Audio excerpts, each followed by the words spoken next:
Well, good evening, everyone, and welcome to another thrilling installment that is the Studio Rats Q&A Live number 235. My name's James Ivy. I'm Paul Drew. This is thrilling. It's 8 Thrilling. o'clock. It's 8 o'clock. I got up really early, so I'm definitely going to be yawning. I was up at 5:30 this morning with small Ooh. people. Yeah, not. To me, there is only one 5:30 in the day, and it's the one near tea time. Nice. You are all very welcome to our weekly dust up on the interwebs. Lots of stuff to get through tonight. Lots of gear arriving at Studio Rats HQ East and Studio Rats HQ South. Some hilarious, some serious, mostly hilarious. Ooh, what have you Yeah, got? You got you'll some new like. gear. Might have. You'll like this. I've got a new guitar. I've got a Ooh, new guitar that I bought. Well, new to me, I should say, but it's yes. pretty much new. I can show that in a minute. Really impressed Cool. with that, actually. I'm going to post the link. So if anybody wants to join us, please feel free. Just make sure you're in somewhere quiet and undisturbable. Various people messaged me during the show last week on phones and stuff.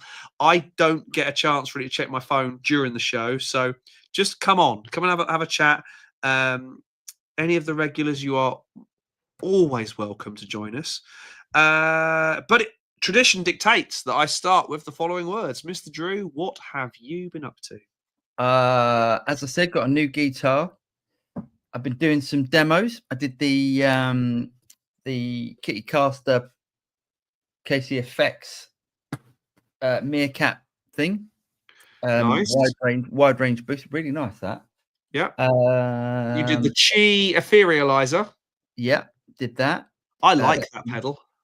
It's good. Yeah, it's really good. It's outside of my wheelhouse. I just worked out that the sort of sounds that I go for are just really sort of not just traditional, because I do use like big reverbs and that sort of stuff, but more sort of I'm comfortable with overdrives, distortions, delays, anything from the 80s. Yeah. Now, you and I both watched Yvette Young do a demo of her pedal at NAMM. Yeah. And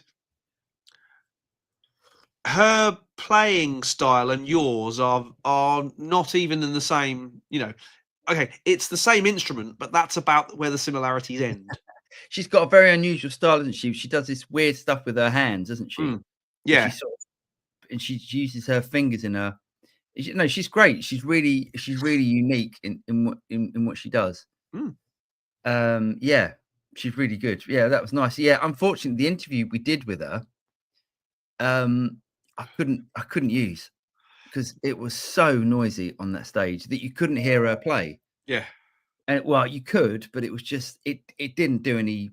I'm trying to think of a solution, and I think I've been trying to refine the videos on the show floor at NAMM solution ever since I first tried doing it. Yeah. And half of me still thinks the way to go is an SM58 on a cable. Yeah, maybe, or 50. Yeah, and a 50. 57, because you can stick a 57 is quite. It's quite focused, isn't it? The only thing that we should have done is she had on her board, she had an ACS1, which is their preamp, like their IR and preamp sort of pedal. Yeah. We should have maybe just taken actually, we probably couldn't have taken a feed from that, because she was plugged into her amp. Yeah. Or she was plugged into that speaker, wasn't she? Yeah. Yeah, it's really hard, isn't it? And then, sometimes you can get lucky and there's a bit of quiet, and then on the NAMM floor, and it works out. But most of the time it's just like people going, or you're trying to do a video with someone and they're talking, and then there's a band kick off. Yeah, that's sort of booths behind you, and you go, yeah. Oh, come on now, police. At this point, actually, you have to do the question next. Then we'll get the legend, another legend in. Yeah. Yeah. So what have you been up to?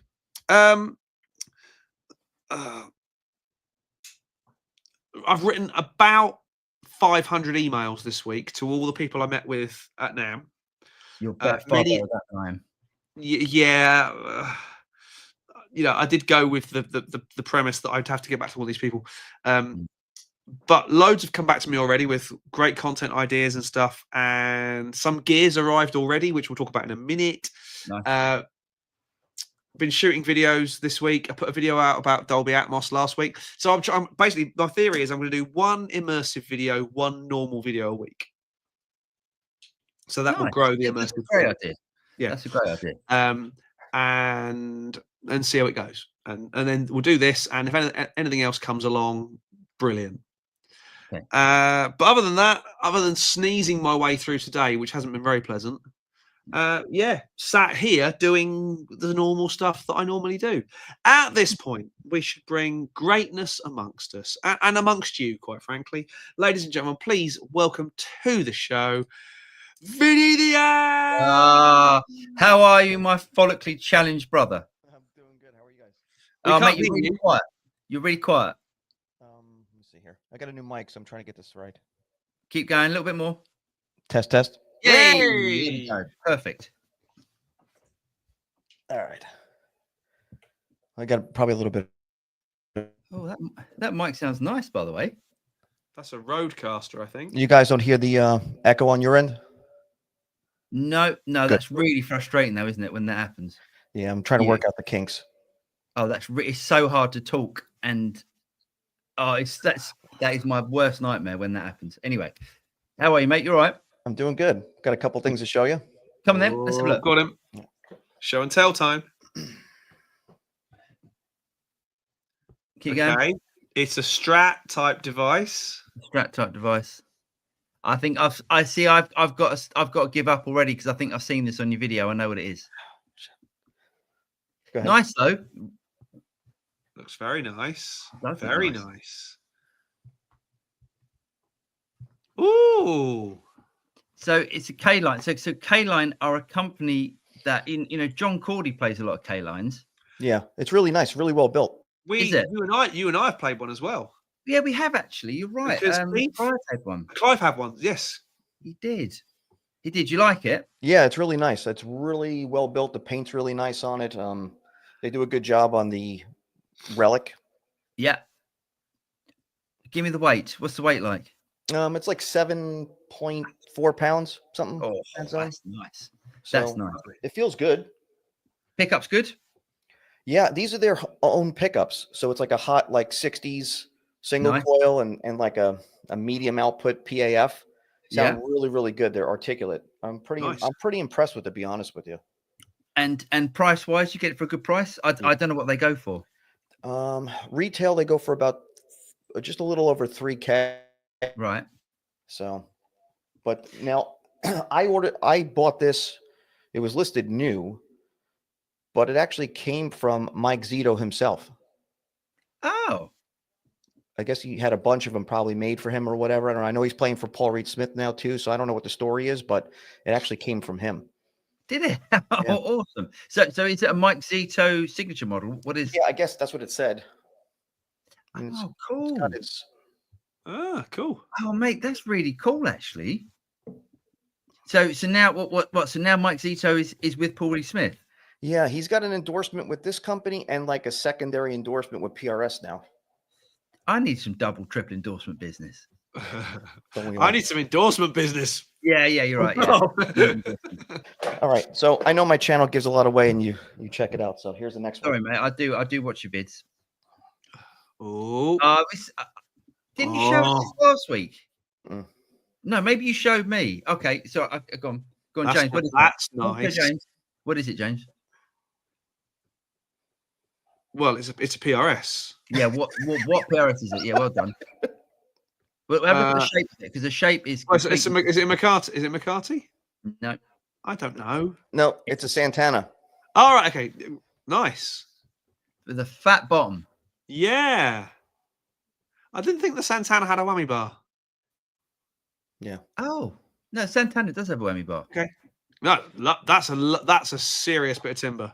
Mm-hmm. That's nice, mate. Look at that. God, I tell you what, that the old backplate is a bit on the old ugly side, isn't it? What have they done with that? Well, I think It's to stop, and this is my theory. I don't know if this holds true or not, but I think this is to stop your clothes or whatever to getting caught in the springs, but yet you have access to restring the guitar without messing with the plate in those holes. Maybe it's not closed. Maybe it's todger, depending on how low you're wearing it. Maybe a todger can get caught in the springs, and that's never a good thing. It's happened to me a couple of times. This thing plays fantastic. This thing Awesome. plays, yeah, it's really, really good. 24.5 scale. Oh, wow, that's short, isn't it? Because Carlos Santana's on, you're a little tiny man. And what are the pickups like? They sound smooth as hell. Really? They're probably. Oh no, that's a pun. He's just done a pun, James. And it's a hot one. I have to say that it's probably the best sounding Paul Reed Smith pickups I've ever heard. Really? Wow. Yeah. That's fighting talk in Paul's language. That's a bold claim, mate. If they're better than the 5815s, LTs, they just have both pickups sound really good, and I don't know. I like them a lot. I was surprised. I bought this on a whim, thinking, well, if it doesn't work out, I'll just flip it. But it sounds off the chain good. Nice. I mean, and it's comfortable to play. And the tremolo works really well. You know, it rings out. It's got that nice brass block. So how long are you going to hold on to this for? Probably 20 minutes. 20 minutes. I reckon 20 minutes. I might put the Nash up for sale now that I have the K line. What's the Nash you've got? Show me I the have Nash. the Nash 63. Oh, the green one. I like that as well. And you prefer the K line to that, do you? Yeah. I prefer the bridge on the K line. It's got a Wilkinson bridge and it's got a very smooth action to it. Yeah. Right. Where this one doesn't. The frets are a little bit meatier. Well, they're more meatier on the K line. The neck feels better. The profile, I like the neck profile better, and the paint feels better on the other one. Oh, interesting. I mean, not that this is bad. This is not a bad guitar. It's a great guitar. It's got lollers in it. These pickups sound awesome, so it's hard to kind of the dud. It's a really, really great guitar. It plays fantastic. But Well, they're different. One. They're different, aren't they? Because that's an SSS and the other one's HSS. So yeah. So the standard answer applies. How many is the right number of guitars? Always one more. Always one more. Yeah, I've been offloading a bunch, so I've been selling quite a bit of them. Really nice, just to kind of make some room for other stuff. Oh yeah, no, it's good. It's good for the channel as well. It's good to have that constant rotation of guitars. And if I think you're quite like me, where you don't sort of have a what's the word? I don't get an attachment to anything. Attachment, that's the word. Yeah, you don't get attachment to stuff, which kind of sucks though too. Yeah. I definitely am not that person. I do have an attachment to stuff. I'm very bad. Yeah, I was thinking about picking up a Silver Sky. Love Silver Skies. Yeah. I love Silver Skies. They sound great. I might pick up one of them and try it and see if I like it. I think you'll like it. The only thing, which we'll talk about in a minute, is with the Silver Skies. It's just the finish. I just like. I think the PRS finish. I think they are nitro. They are a nitro finish, but it's like a nitro that would never. It would never age. Yeah, it's a funny. I mean, they're great. We always say PRS do make great guitars. It's just I wish they did. More of something that would age a bit quicker. But then that's just that's a preference, isn't it? And some of the colors are a bit odd. I look at them and I'm like, oh, that's a cool color, and then I look at it and go, that's a color that would be on a Toyota. Yeah. I think we'll mention it at some point, but the NAMM 40th anniversary Paul Reed Smith gig went live on YouTube today, or in the last 24 hours. And there's some good stuff in there. There's some amazing stuff in there. There's some questionable stuff in there as well. But one of the loveliest moments was when Orianthe is playing her. Personally, I think beautiful kind of purpley, pinky thing, and she plays it, and at the end, she turns to the girl who's singing, who is also a well-known artist in her own right, and goes, "Here you go. This is a gift for you. Here's a 10 grand guitar." I'm like, Wow. Nice. And the only, I like the Orianthe as well. I think it's a beautiful looking thing. Too bling. It's too bling, mate. I have to say the Laney worked out really good too. Oh, nice. You got little Laney. You like it? I like it a lot, actually. I Excellent. think it sounds great. You could dial in all kinds of good tones with it. The drive channel is awesome. It takes pedals well. I mean, what else can you really ask for? Because sometimes certain amps, one channel is better than the other. You won't use one. I mean, I like all of it. Great. The build quality seems good too. This is one of the UK built ones. Oh, So great. I think it's great for a little 5-watt amp. Yeah. Fabulous.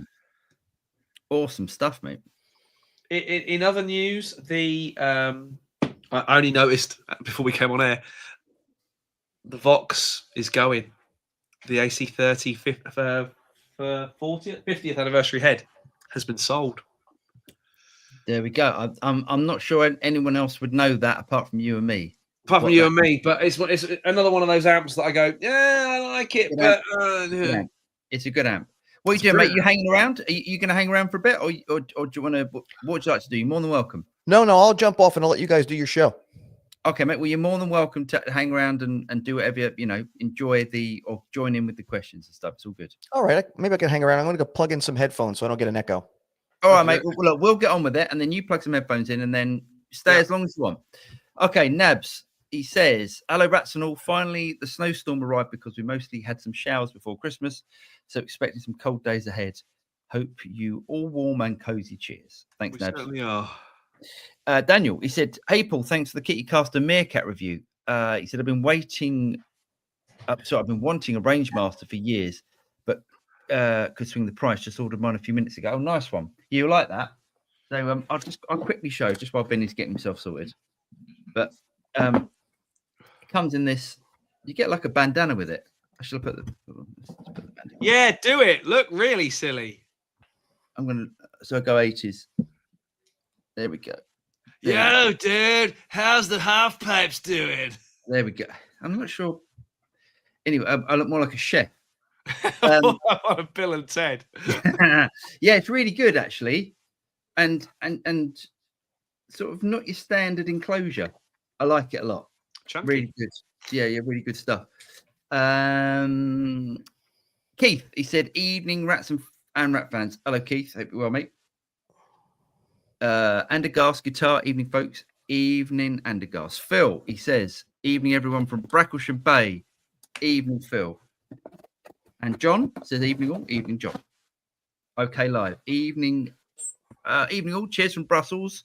Just received the Focus Fuzz on Paul's recommendation. It's a joy to use. Oh, nice one. Which one did you get? Did you get the silicon one or the germanium one?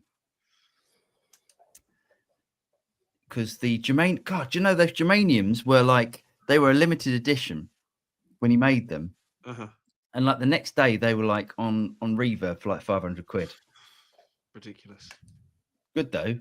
Al, hello, mate. He said, evening. Al, how was Steve, Joe, and friends last night in Manchester? Steve? Oh, yeah, nice. Because you can't call them Toto because there's only two of them. Who's Joe? Williams, the singer. Oh, David Page isn't doing it anymore. Greg Fillingane's on keys. Forrest Gump on drums. Yeah, that'd be good, wouldn't it? I want to say Forrest Whitaker, but that's the actor. Shannon Forrest on drums, who's amazing. Phenomenal band, but it's not Toto anymore, is it? Let's face it. But great night.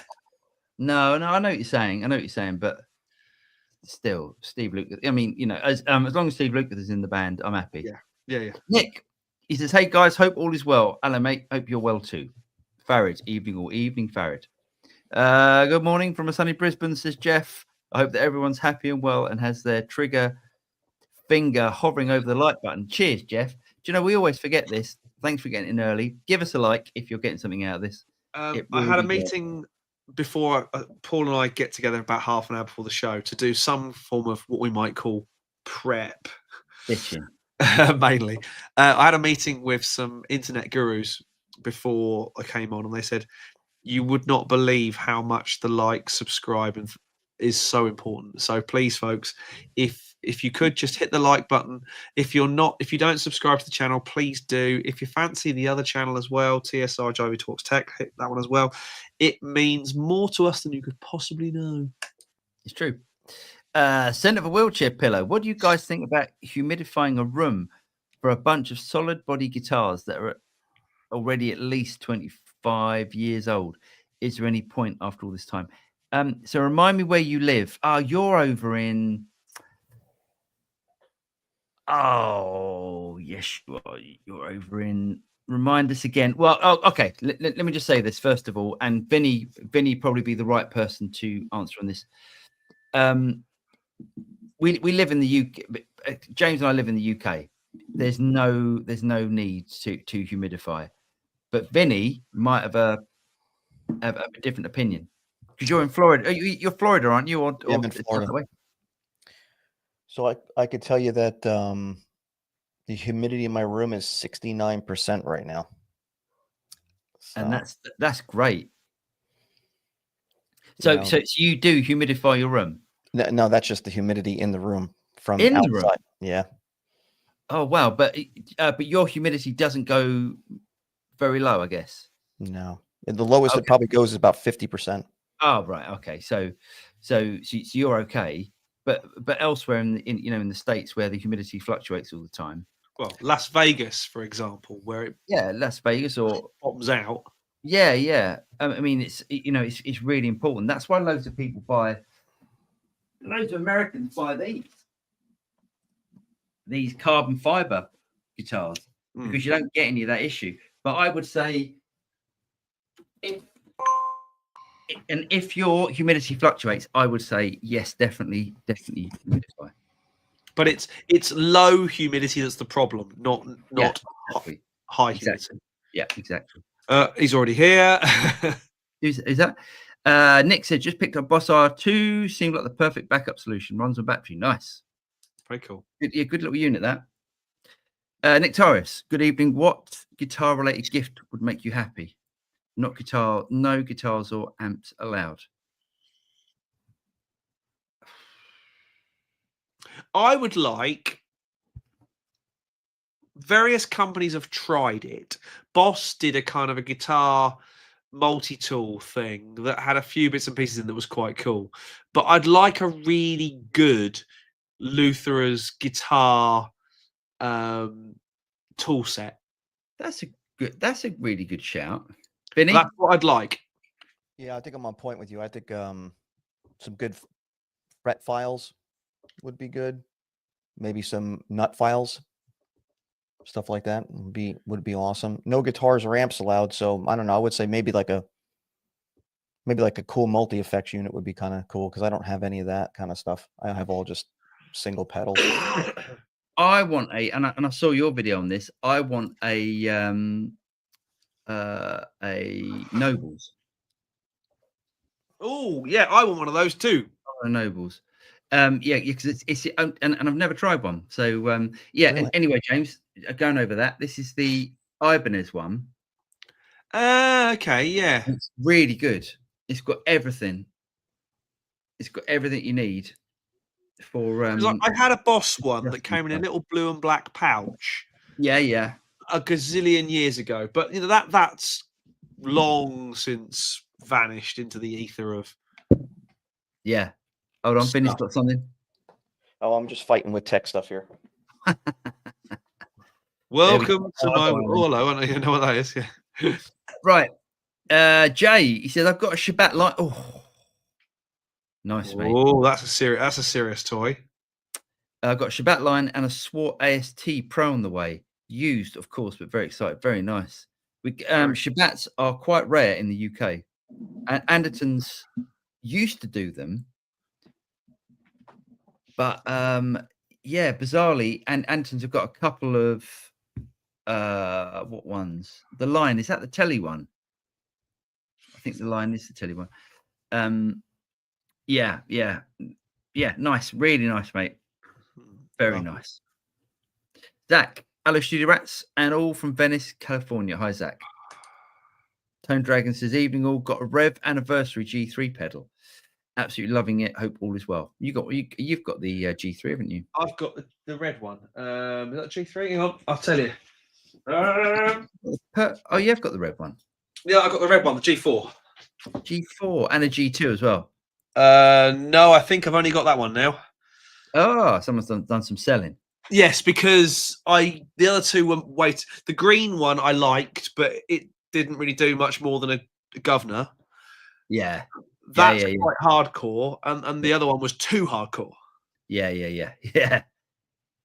So the red one stayed. Nice. Jonathan, he says, hi everyone, watched Toto and Christopher Cross at Manchester yesterday. Fantastic. Christopher Cross had divided by 13 WDW setup. Nice. God, that would be a nice. So he had three divided by 13 amps. Sounded great. Yeah. Dennis Atlas in keys and vocals for Toto was great. Ah. So Toto have two keyboards, Greg Fillinganes and right. Maybe because Al said to me it was Greg Fillinganes, but if it was Dennis Atlas, that not a bad substitute. Then, quite frankly. There you go. Keith, Centre for Wheelchair Pillow. First thing, get a hygrometer. Is that right, Vinny? Vinny, you've died. Your vocals have died, mate. Can't hear you. Okay, he said get a hygrometer, calibrate it, and know your levels. Cigar shops are a good place to get these from. Oh, that's a good idea. Good shout, yeah. We'll move on and let Vinny sort out his business. Jay says, I saw you all interview Yvette Young at NAMM. She seems very cool. Yeah, she's great. Very cool. Yes. Yeah. She's really nice, actually, isn't she? Nice person. Yeah. Michael MC, did either of you check out the Eastman Fullertone model at NAMM? No. Did you?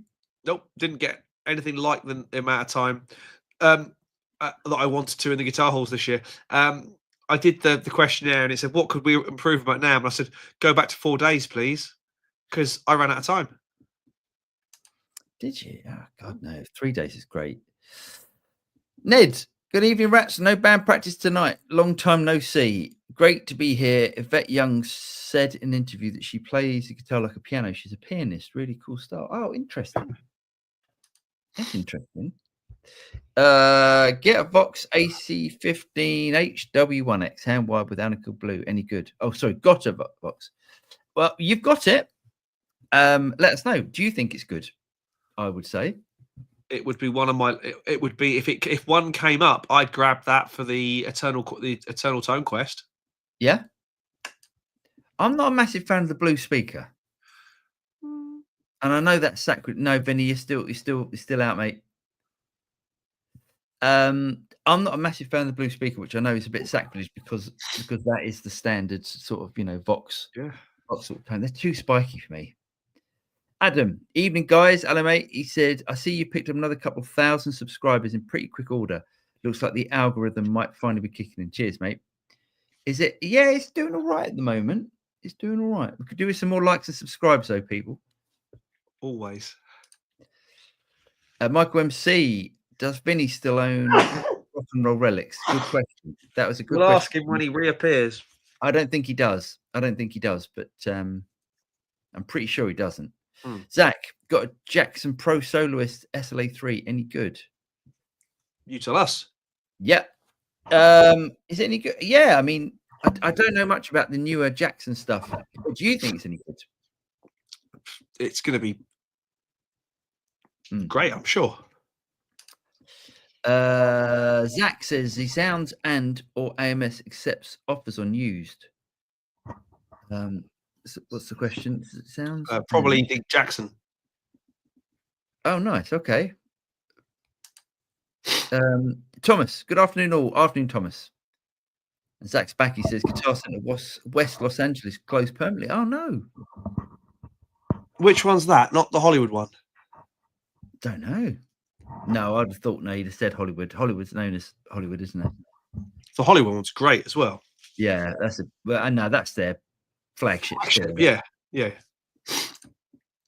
Zach, why do musical retail stores have a call for price discount on certain items? Because they want to talk to you. Yeah. I wonder why they do that though. Because so in the States, Yeah, there is a thing called MSRP. of course it is. It's law, minimum isn't it? minimum sale retail price. We don't have that over here. No, MAP. Don't they have MAP? Sorry, as well? yeah. They have MAP pricing. We don't have that over here. Yeah. So if they want to go below MAP pricing, Yeah. they can't advertise it. So hence they'll say call for price. That's a really good point. Yeah, it's in the UK, MAP is illegal. We have MSRP, not MAP. Yeah, but it's still yeah. Anyway, so hence that you get those who can deal with economies of scale versus those who can't. And while some people think it's highly unfair, that's the world we live in. yeah, it is a bit crappy. Evening all, says Dave. Hope you're well. And to you, Dave. Hope you're well, mate. Nadim says, I recently sold my boss IR200. I could never be satisfied with the tones. Bought the Friedman IRX, and I'm so happy. CPU sounds amazing. Now want a real Friedman amp in due time.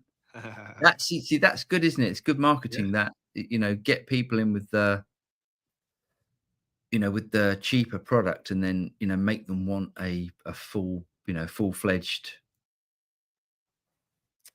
the real deal. Yeah. It's like so for example, various people say to us, do you not think you're cannibalizing your own market doing a Tonex version of the TSR20? No. Normally, people who buy the Tonex packs are not going to buy the real deal. Or if they do, what it's actually doing is showing them how great an amp will sound. Yeah. And then they go and buy the real thing. Yeah, loads of amp manufacturers feel the same way. Some don't, but lots do. Yeah.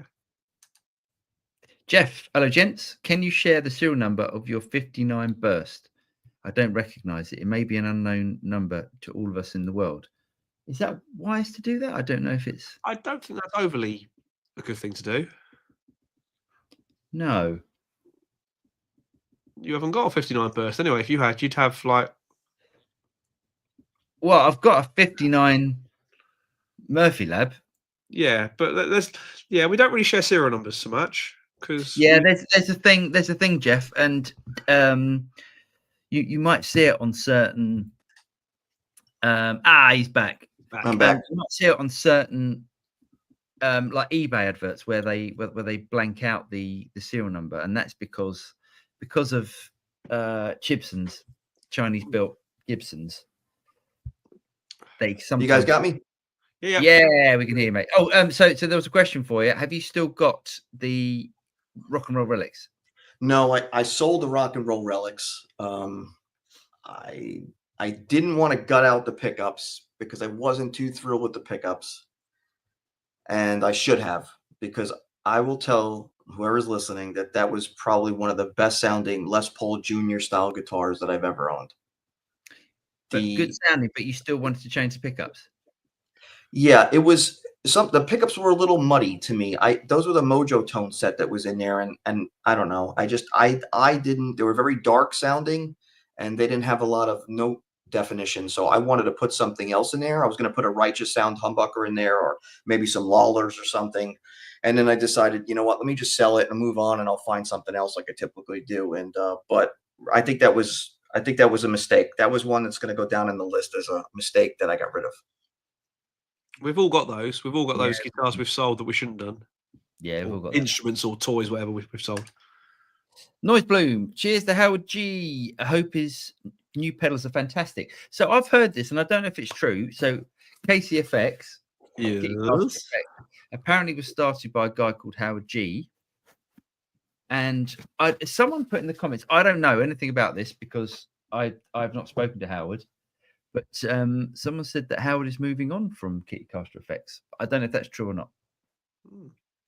At this point, we should do this because I've missed it. Mr. Center of a Wheelchair Pillow. I'm in Denver. Of course you are, because you sent me that lovely message.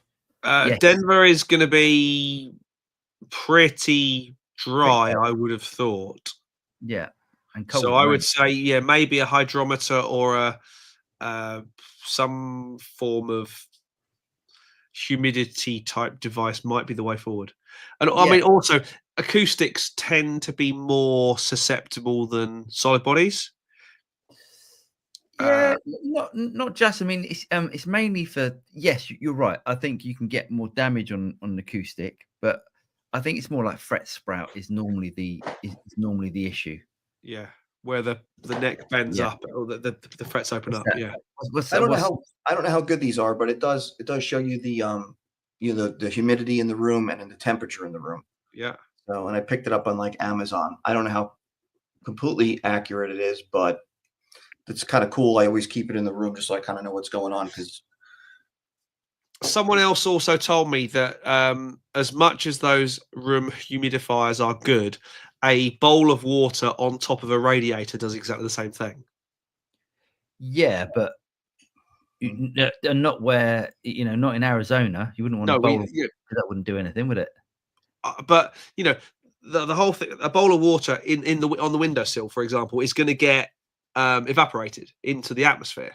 Oh, okay. So that's what humidity is. It's water vapor in the atmosphere.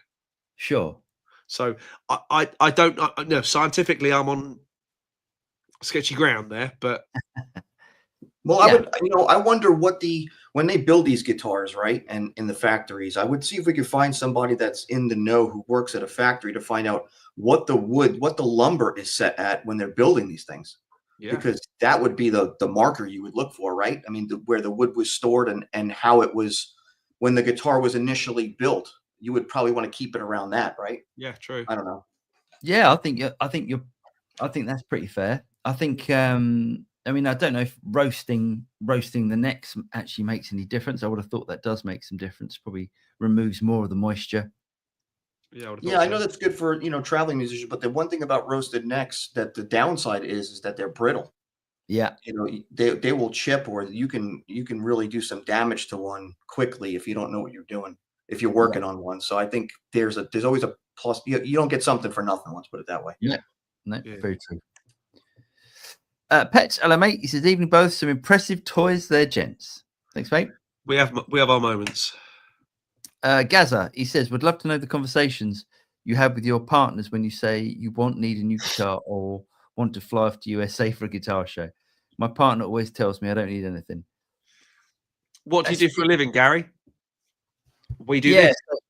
Yeah. This is work. Yeah. Go on, Benny. Oh, I just had a conversation with my wife about the Silver Sky. Oh, did you? Yeah. She has to hear all this mess, even at night, if we're in bed, I'm on my tablet. I'm like, hey, check out the finish on this. It's like a one-off, So I think she knows more about guitars than a lot of people. I think it's different. I think it is different. Jen always says to me, you can talk about anything. If you want it and you can afford it, you get it. If it's going to put us in financial ruin, don't buy it. Yeah, it's funny. We sort of had a similar conversation about this sort of stuff when we were out in NAMM with Yumi and Al, and but yeah, if you do it as a job,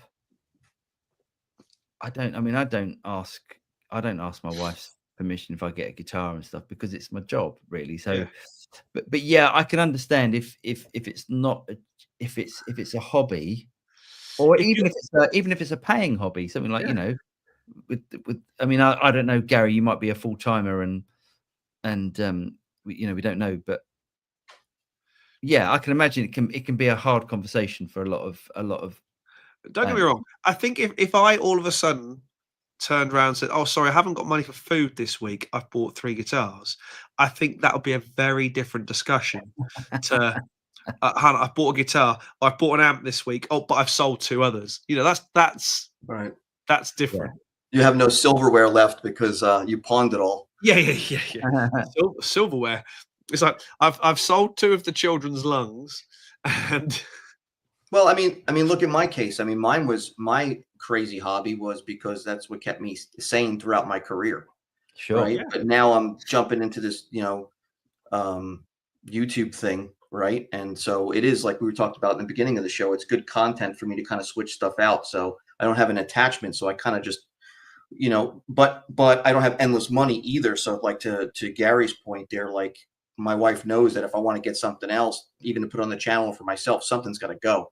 So, kind of works that way. but also to speak to that as well, you didn't come to NAMM this year No. because you did last year and didn't feel the risk reward benefit thing, whereas last year I came away from NAMM going, oh, I could have made more of that, whereas this year I absolutely feel like I wrung NAMM's neck dry. Right. I wish I was there this go round, and I was looking last minute, but I actually just worked out perfect financially for me. I had family come in from out of state and some friends from out of country, so they came right at the same time. So I couldn't go anyway. So, but I would have liked to have gone. I think it would have done wonders for my channel, better than it did the first year out, because that's when I first started. So, but but it's an expense. You guys know it's a super big expense to go there. Oh, it's 3,000-4,000 quid by the time you flights, hotels, food, all that sort of stuff. I was speaking to Lee Anderson today, and he was saying that. Well, wait, we were talking about sort of content that we did over NAMM, and he was saying he said the thing is, he said, unless the content is out by Sunday, the day after NAMM, the content's dead. So that's why they work so hard. When you watch the Anderton guys walk around, and they're like one video, and they've got a camera guy and they've got an editor. As soon as the video's shot, it goes off the editor edits it, and it goes up. Right. And I don't think a lot of people know this, but even for me, because I was like a one-man show when I went there last year, right? Just jumped right in both feet, as you recall. And I didn't have I bought the wrong credentials. I didn't have the credentials to go into the area where you did to upload your stuff. So, for the listeners watching the show, I literally was running back to the hotel. Yeah. Like, running back to the hotel, getting on their horrible Wi-Fi and trying to get the videos up as fast as I possibly could, on a laptop with the stupid little trackpad thing, because I forgot my mouse. Yeah. I wanted to kill myself with the laptop, Oh, Big Vinny. Oh, there he is. Yeah, I got one of these new cameras. It does like all kinds of stuff. I got one of those. What do you do to get it smaller? I don't know. Is it that way? That sounds like a horrible joke, right? But what do you do to get it smaller? You hit it? I don't know. I remember. Anyway, there we go. Vinny sat further away. Okay, next one.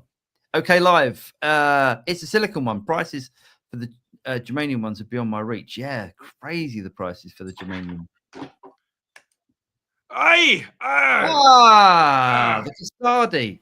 He says, hello, Ratman, and the Mr. Axe. Hope you're all great. Look, hold on. There it is. Look. Whoops. Oh, there it is. Scottish Gonny no do that. Gonny no. Yeah. He said, what did he say? He said, yes, we've done. He went. That'd be great. Zach, Paul, how's the Boss Wazza Tube amp expander core? It is brilliant. It's really good. Video coming out middle of Feb. Here we go. This little thing we do get down there. Nice. There it is. Oh god, I can't.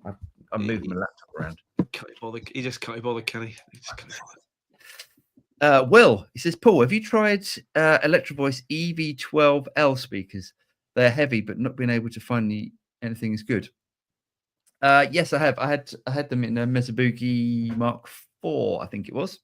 Wow. That I had. Yeah, heavy as hell.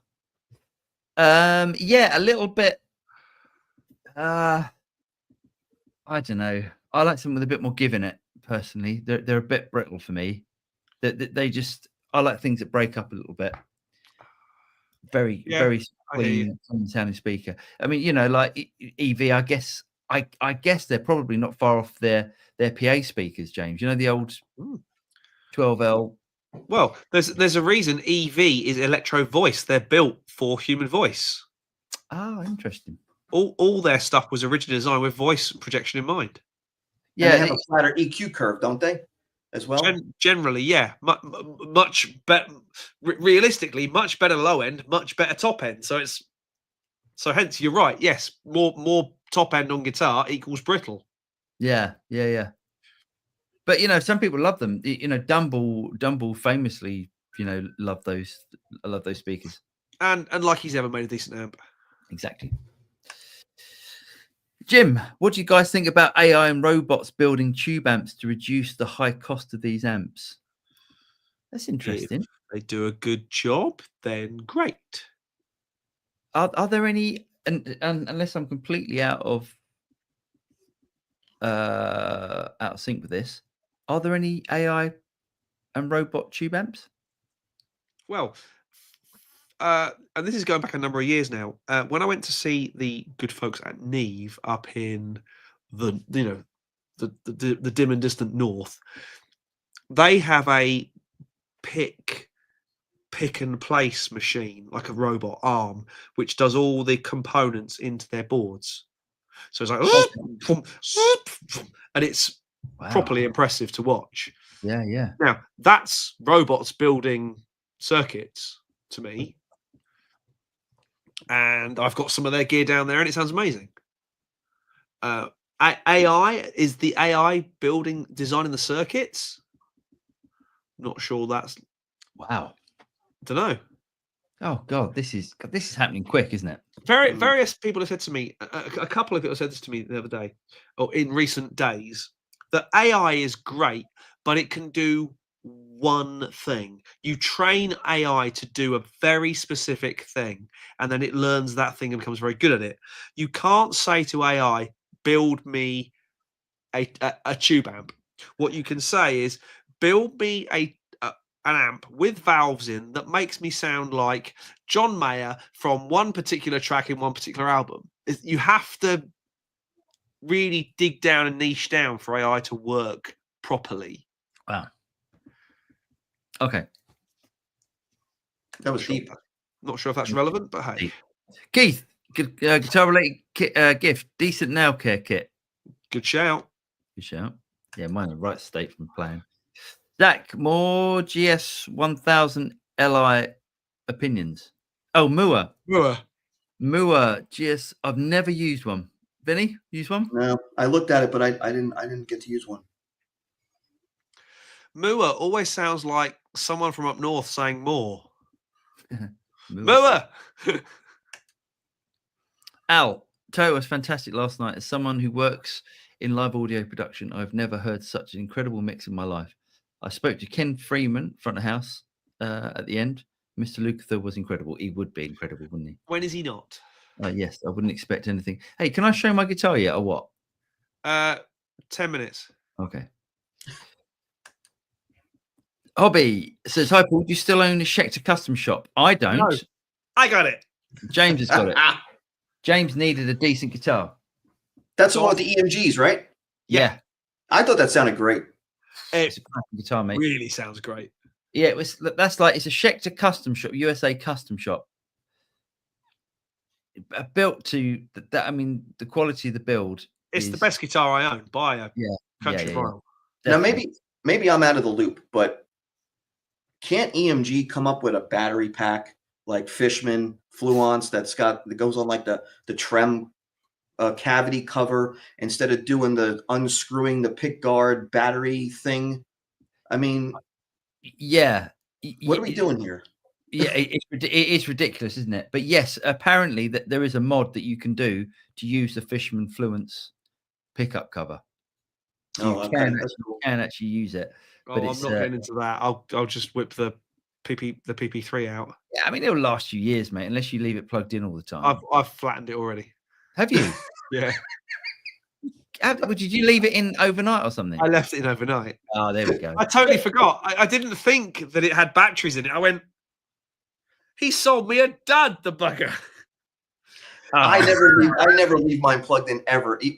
I'm sure you had it in a stand, right? You had it plugged in a stand. Of course, yeah. I'm always in the fear that I'm going to trip over the cable, forget about it, and rip the guitar right onto the ground. Oh no, mine was over there overnight, or probably over 2 or 3 nights over the weekend. That'll do it. Yeah.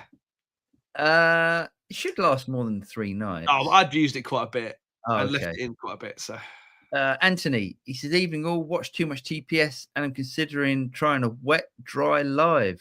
Can this be done effectively converting a 2x12 with 2 inputs?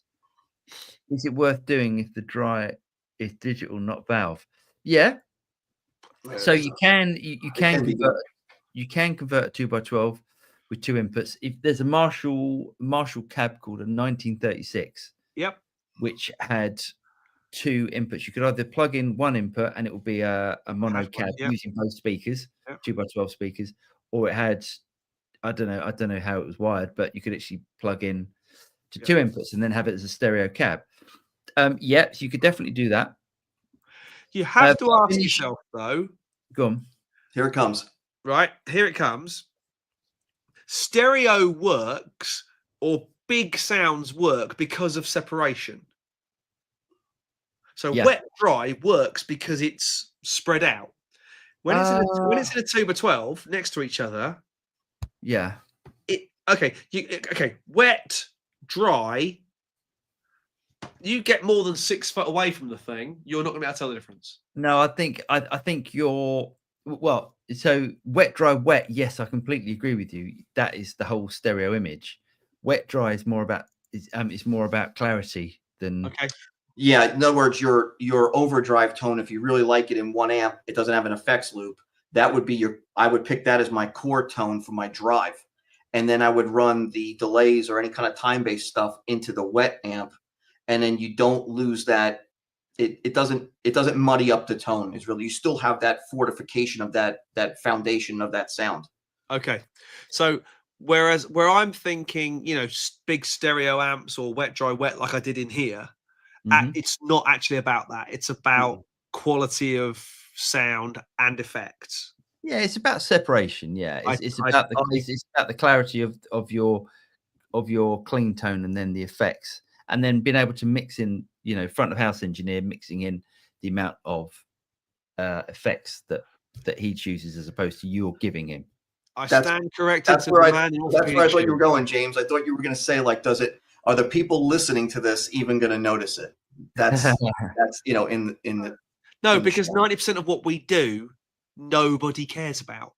No one out front listens to most of that stuff. It's for our own gratification. Without a doubt, yeah, without a doubt. Right, let's cover the digital. No, hold on. We need to go back. We need to cover the digital analog aspect of this. So there is an issue. So digital inherently has latency. So this is the issue with wet, dry, wet, and using digital stuff wet and dry is the fact that there's a delay. Depending on how slight it is, and there is a delay because it's science, it's digital, so it's got to convert analog to digital, then digital back to analog. There's a delay from that signal. So yes, it could work. You'd need to use the digital side of things as your wet, and you might need some sort of device to flip the phase on one of the amps. Yeah. Would that be right, Vinny? Would you say that's right, or would you say that wouldn't work? Yeah, I would definitely do like exactly what you said. The digital would be the wet one if he can pull that off, and then his splitter that he's going to have. You definitely should have one that has the phase switch, because you're going to need that, because certain amps do not jive well. I have one that has a little switch on it, and I'm able to kind of test it. And even some valve amps, if you put them together, they're out of phase with each other. Yeah, and I was using valve amps the whole time, and I had a couple of sets of them that just were always out of phase that I had to flip the switch on to get them correct. Now, in the live band, Greg, the legend that is Larry North, uses the JCM 900 and his Fender Deluxe Reverb live. And Nice. that is a great noise, but he uses it as a wet dry. Nice. Nice. And Really how can someone get away with doing that on function gigs? Well, we only do the gigs we want to do. Yeah. Nice. Al, it was Greg Fillinganes and Dennis Atlas. That's Nice. quite a combination. Jeff, yeah, I'm guessing, David Page and Picaro was. There was always been two keyboard players, isn't there? Yes. Yeah.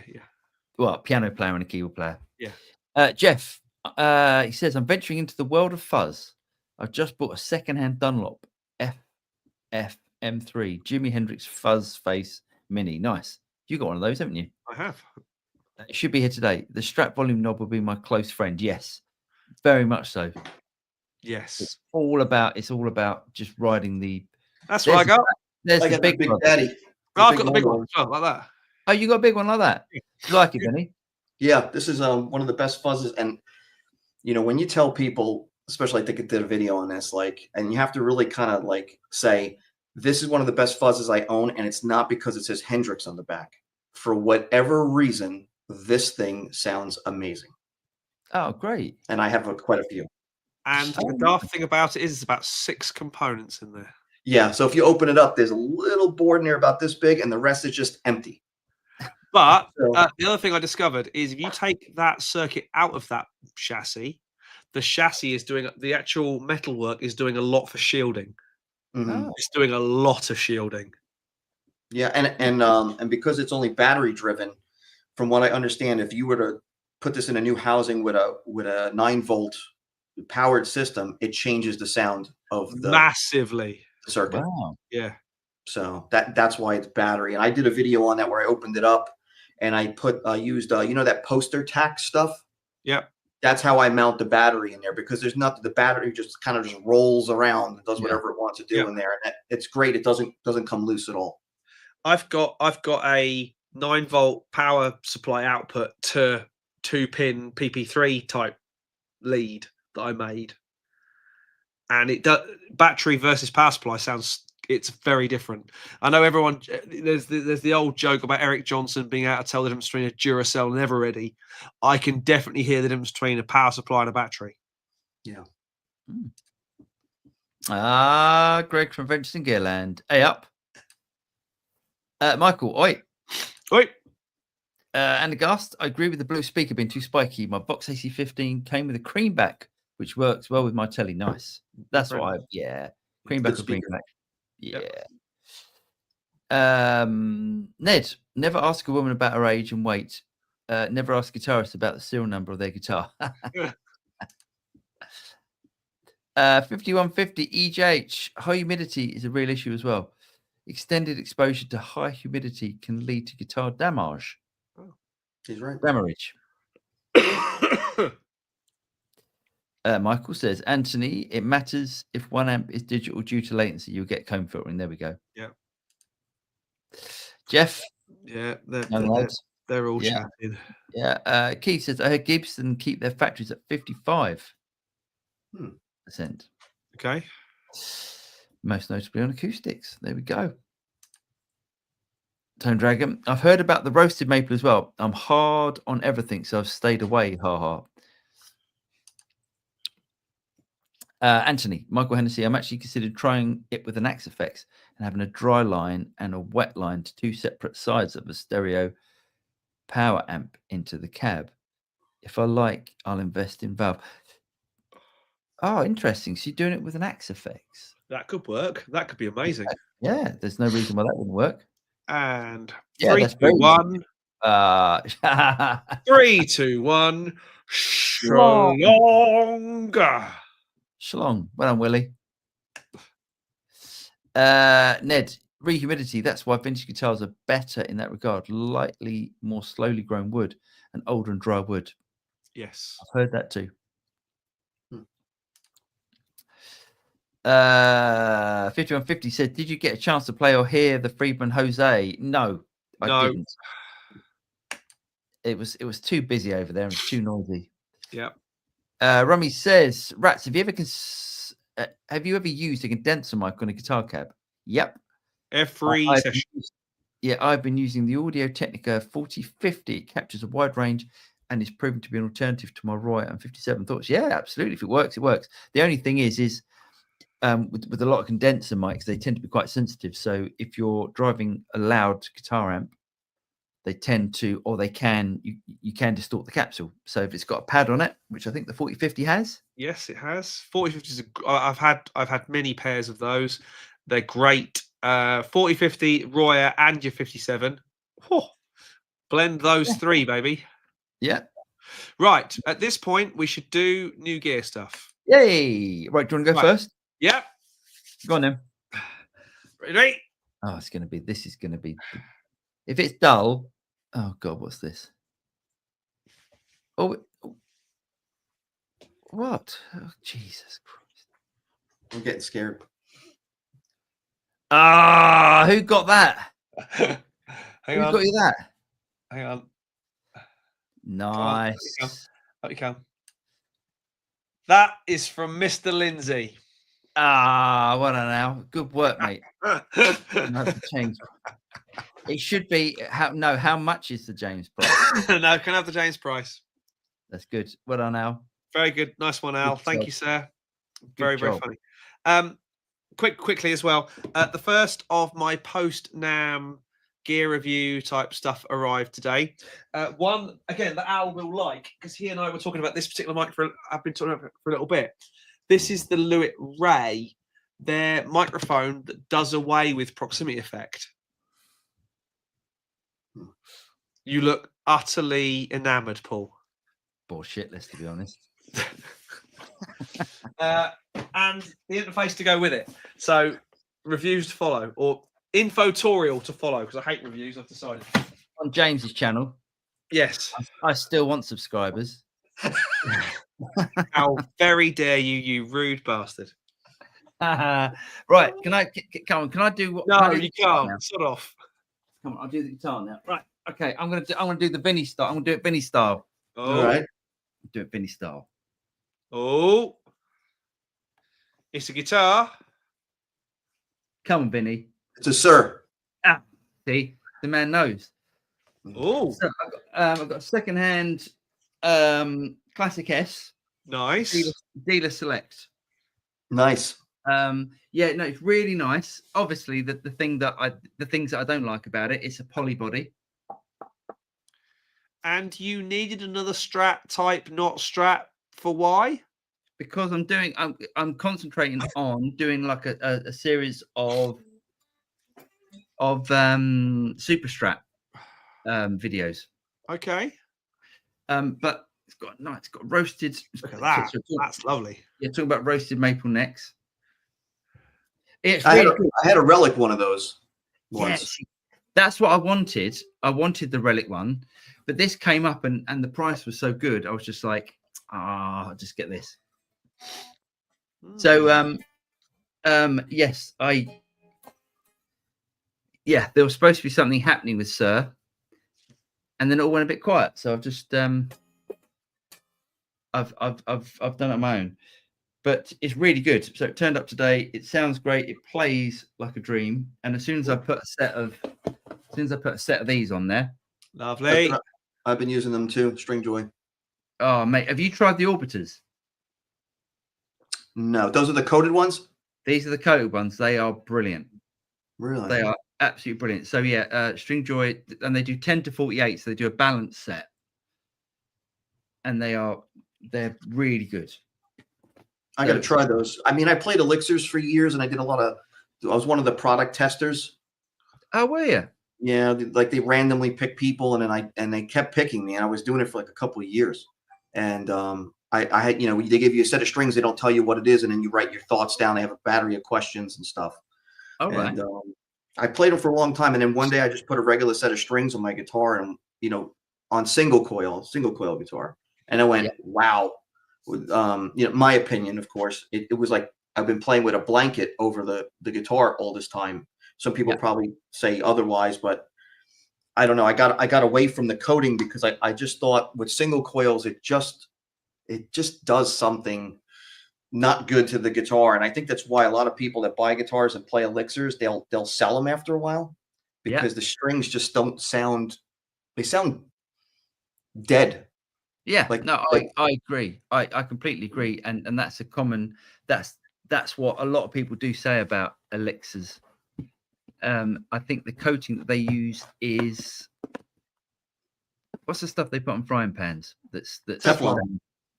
Yeah, it's Teflon coated, I think, or something like that.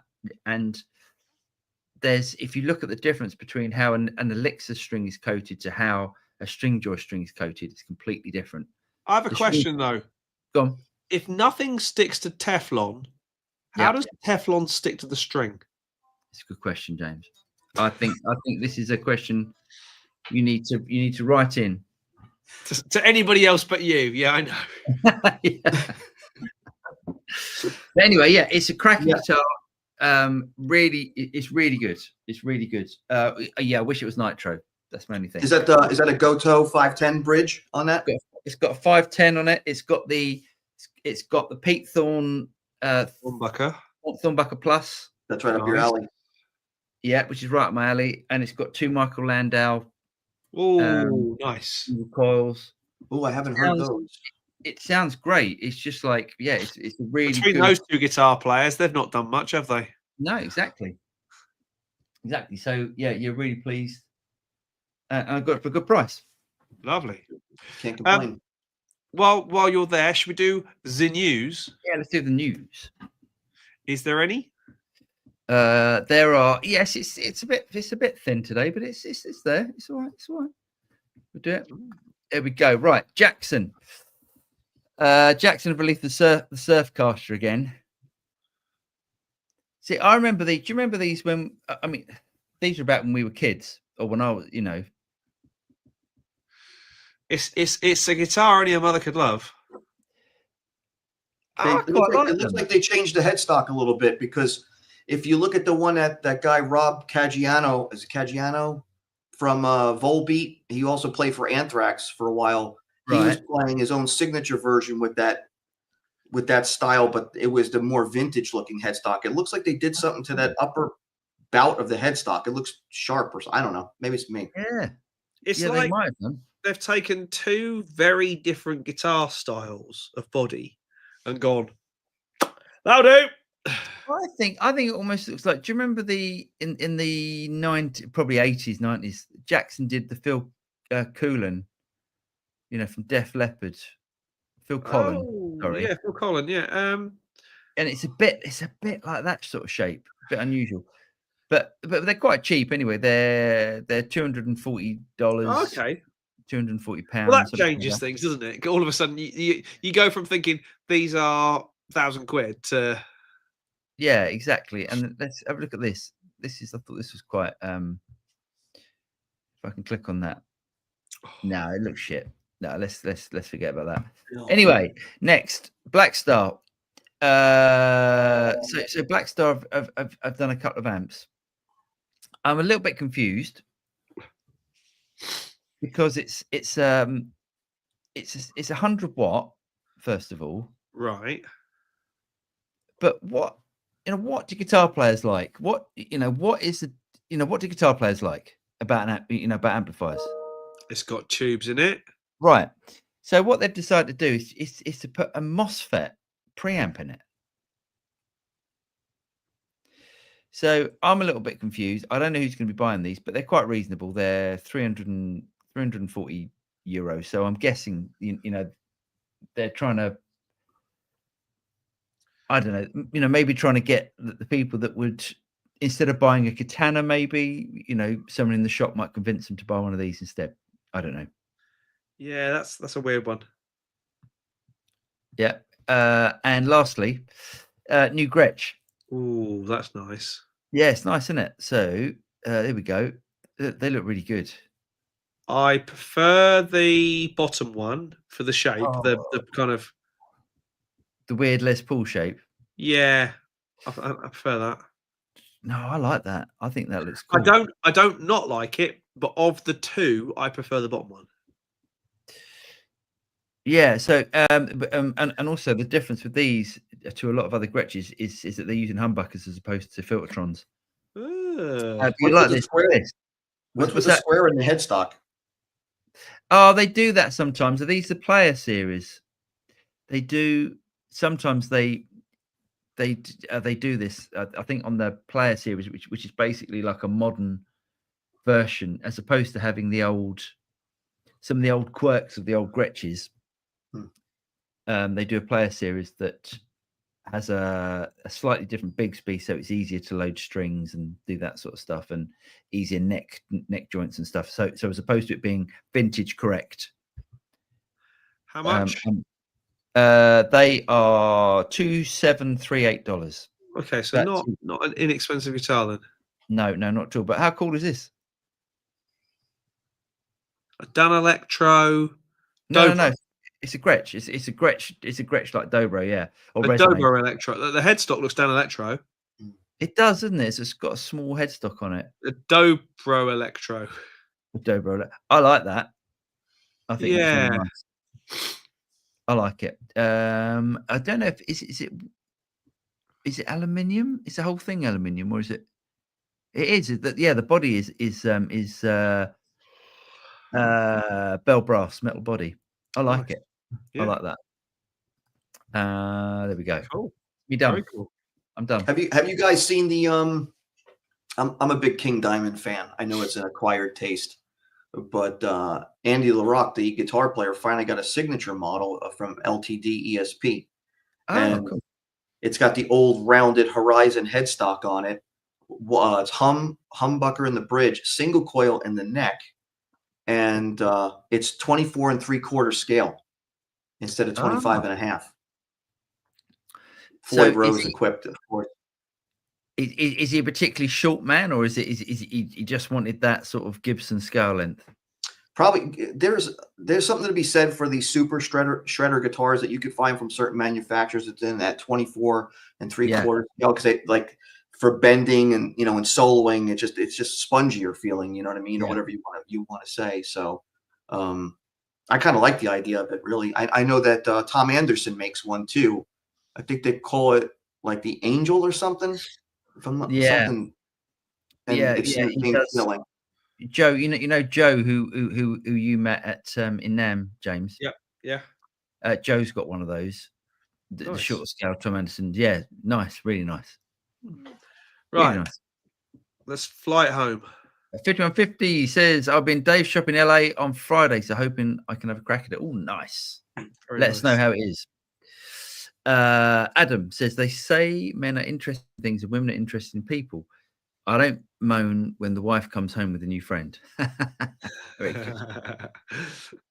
Like that. Michael says, Anthony, give it a shot. It may not bother you. The best explanation on comb filtering I've heard was on YouTube channel Audio University. It would explain it as well as anyone. Nice. Yep. Well, if you hear it, it's really horrible. Yeah, comb filtering is horrible. Yeah. Okay, live. How much guitar do you need? It's true. More. Always more. Always one more. United. I picked up a Celestial Copperback 250. Oh, never heard one of them. Nice. Okay, I'm going to go with that. Phil says, talking of AI amps, I've seen AliExpress are offering a knockoff badge Dumble tube amp for 460 quid. Wow. That's guaranteed to set your house on fire. But the thing is with AliExpress, and again, I don't want to get caught in controversy here, or controversy even, depending on which side of the pond you are. What you order ain't necessarily what comes in the box, if you know what I mean. Oh, really? Oh, yeah. There's lots of people have ordered stuff, and that's not what arrived. Oh, God. So I think the phrase is buyer beware. Jeff, AI, if you ask AI to design a microphone for a professional singer, you'll get one that works great with high-end sewing machine. Very good. What's the phrase?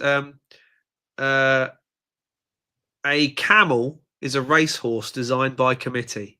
I suspect a similar thing works with AI. Camel's a racehorse. You know, you want long range. Doesn't. Oh, camel, I see. Yeah, a camel is a racehorse designed by committee. I see. Willie, he says, yes, wet dry through one cab is a great solution. I did it for a tour with my last band. Nice. Supai. What are your thoughts on using a Bosch GT1000 core as an effects pedal and combine it with analog drive pedals? I want to use it with Marshall JVM 410H amp. Yeah, great. I guess you're thinking about putting the GT1000 in the effects loop. If you're running analog drive pedals inside the GT1000 or in front of the GT1000, you just got to watch like your input level, because that's like with the a box like this, which is a treble booster. I couldn't really use that with. You can use it with the fractal, but because you've got to always watch the front end of digital units, you can often you can often distort the front end. So that's why a boost pedal, especially a boost pedal, is really good in front of a valve amp. Yes. I hope that made sense. Yep. Mendel, evening all. Like the tone and beauty of amp wiring is in the hands, and the value of the human behind it. Who needs cheap mass-produced robot amps with all these digital options? That's true. Very true. Floris, the quality of the output of AI is highly depending upon the input you give it as a user. Very true. Yeah. Keith, pretty much all PCB amps are largely made by robots already and have been for decades. Yeah. Floris, I can see AI assistants helping pedal builders to come up with new circuits and designs. Yeah, I can see that. I think that's probably it's good. And if it means lower noise, cheaper component, routing and stuff, great. Yeah. Yes, they probably have humans for final assembly, including plugging the valves in. Yeah, hopefully. Lim, evening rats. Are we going to see a video on the Tonex editor soon? Yes, when it arrives, when it's ready. I've spoken to our man in the know at IK only today. It's not out yet. There's no beta out for us, is there? Not yet. No, not yet.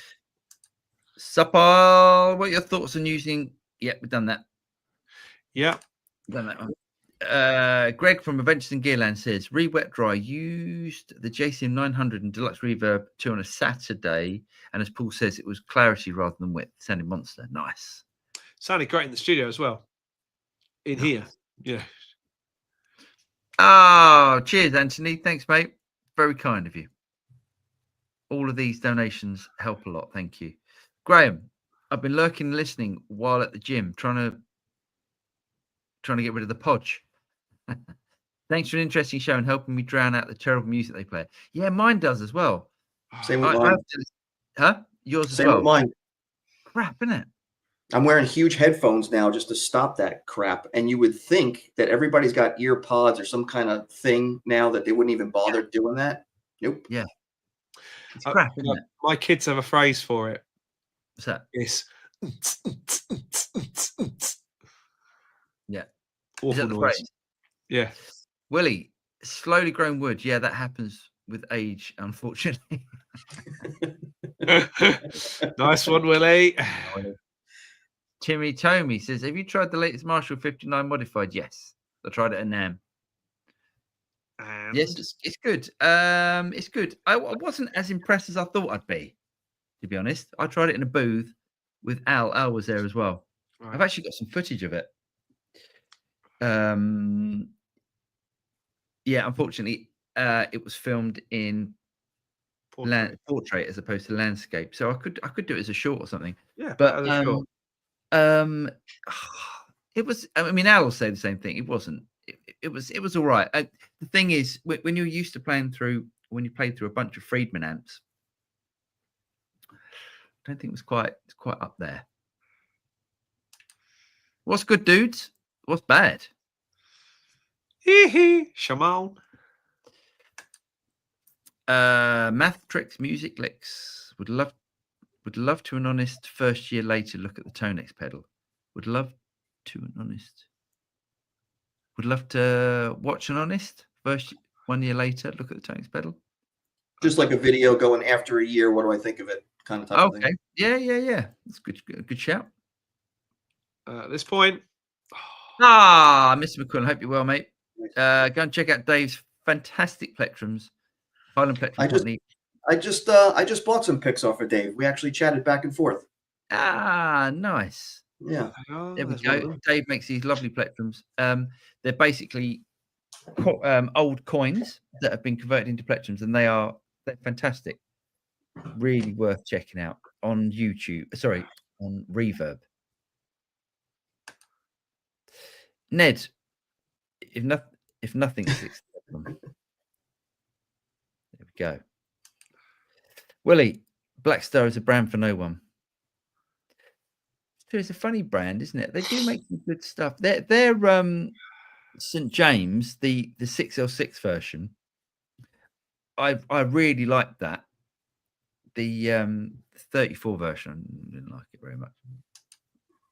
Ooh, Steve says, ooh, original Surfcaster with the lipstick pickups, trem, and thin line body has long been on my gas list. New one looks a bit too genty though, doesn't it? But I yeah, agree. I'm with you there, Steve. The old Charvel Surfcasters with the lipstick pickups, cool as hell. It looks like it's made for kids who like bands that have like 57 different names in their title. There, the damn thing goes again. You mean? There we go. No, doesn't do it for me. Sapile says, what are your thoughts? Oh my Yeah, god. we've done that. We've done that. We've done that. Michael, Merciful Fate. Indeed. Zach 51. Yes. He's asking if Dave's shop's open to the general public. Shahar, hello, mate. He says, long live the King Diamond and his Swedish compatriot Andy LaRock. I don't know, King Diamond, are they like a metal band? Yeah. It's like if you mix Stephen King with I don't know. Let me try to explain in a nutshell really quick. It is most of the albums are concept albums, and they are horror story tragedies. Oh God! And if you got to get past the singing, but I would say if you read the lyrics, you understand the genius of how they can make lyrics that don't even rhyme flow. And all of the guitar solos in a lot of the older albums, all are in points of tension in the stories. And the guy, Andy plays amazing. I saw him live in 2003 for the first time, and I totally changed my whole outlook on guitar playing. The guy plays so calm, and his vibrato is so smooth for such fast music. It's worth a listen if you could he sings very, very high. So it's kind of think like Judas Priest, but kind of a wider range. It's very hard to explain. Wow. So if I had to recommend an album, I would say King Diamond Abigail, King Diamond Them, and King Diamond Conspiracy, and then maybe The Eye. That would be your jump start into that. I'll give it a go tomorrow. No, you won't. Rummy. No, Rummy says, cheers, Rummy. That's really kind of you. Thank you. Vivian Campbell at a short scale Super Strat. The guitar was sex. Wife just gave me a look. What has been his go-to rock setting on the Jubilee? I'd have to take a picture of the settings. Turn it all the way up. Yeah, I have it set on the harder channel, but I have the gains, those input and the output gains set backed off to probably like 1 o'clock, just to kind of clean it up, because I notice when I record with it, it's too much. They're loud, those amps. Certainly are. They're loud as hail. Hollywood said, good evening all. I'm late, but better late than never. So true. Indeed. Talking amongst themselves. Next one. Shahar, they should give Mike Weed a signature guitar too. He does. He doesn't have a signature. Excuse me. You're correct. Last time I saw him playing for Solar Guitars for Ola's company. He's playing one of their Super Strat guitars. Right. Oh, I see. Sorry, I need to apologize to Keith. Sorry, Keith, I wasn't dismissing your comment. It's just that because you put at the beginning, I thought it was a comment that you guys just chatting amongst yourselves. Yes, thank you. Yes, when we always get to the comments in turn. Yeah. Cheers, Keith. Mike, hello from Sweden. Hello to Sweden. Shahar, by the way, bought the full 2 Notes Genome Suite updates for life. The newly added models Mesa Badlander, PV6505, and Bogner Ecstasy are great. Nice one. Cool. Nice. Hollywood. Vinny, yes, Tom Anderson, Do the Angel, 24.75 scale. Jackson Dinky Fusion from the late 90s is 24. Oh, I didn't know that. 24.75. I have one. Also, Grover went on to create a brand called G2J, and they did a 24.75 Humbucker Super Strat. Nice. GJ2. Yeah, I own one at one Good. time. GJ2 Aridi. That's one of the ones that I probably should not have sold. There's But one it had in- a very wide nut width. It was like 44 millimeter wide nut width. So when I was alternate picking, I would miss the strings sometimes because of the variance between that and all my other guitars. Oh, interesting. There's a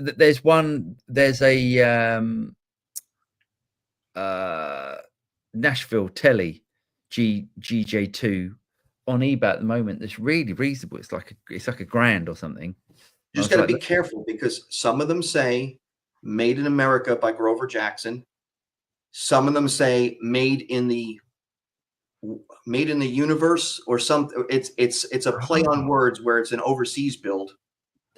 Right. So there's a few different ones. So he was doing that. Then he did the overseas build thing. I don't think it took off. Then he started making stuff for Friedman. And then now he's changed the name again. Grover's doing something else now. And then Friedman guitars are built by what's his name from Rock and Roll Relics now. That's who took over the building for them. Yeah. It's funny. I had a conversation with someone about Grover Jackson at NAMM, and Grover Jackson built the J Rocket. You know J Rocket effects. Mm-hmm. So J Rocket, they've got this Super Strat, Floyd Rose Super Strat now. That's right. And Grover's building them. They're sending one over actually for review in a couple of weeks. Nice. Yeah, interesting. Willie says, Mike, do you know Ola? Who knows? Mike, despise all AI will be the downfall of civilization. It does feel that way, doesn't it? But I don't know. Maybe I don't know. You know, maybe we've all seen Terminator and stuff, haven't we? And Red Book and stuff. You know, who knows? Oh, Willie, they're chatting yeah. True that. What on earth is a gym? It's true. What is a gym? My school was so posh. The gym was called James. He keeps trying with these. Vinny, I shouldn't laugh. I'm sorry. What are you doing? He laughed. I'm encouraging him. I'm sorry. It was a laugh of pity. Leon, hello, mate. He says, even chaps, just joined the live and see you are talking Wet Dry Wet. Last night I saw Christopher Cross. Wow, everyone went. Yeah. To play Wet Dry Wet Rig, and Mr. Lukather played a 2-cab stereo. Luke's was monster.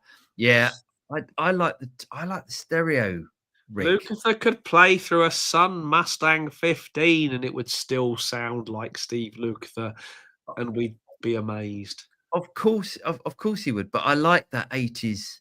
Yeah, I like that stereo raw noise. Yeah, as opposed to Wet Dry Wet or Wet Dry. I like that. I like the.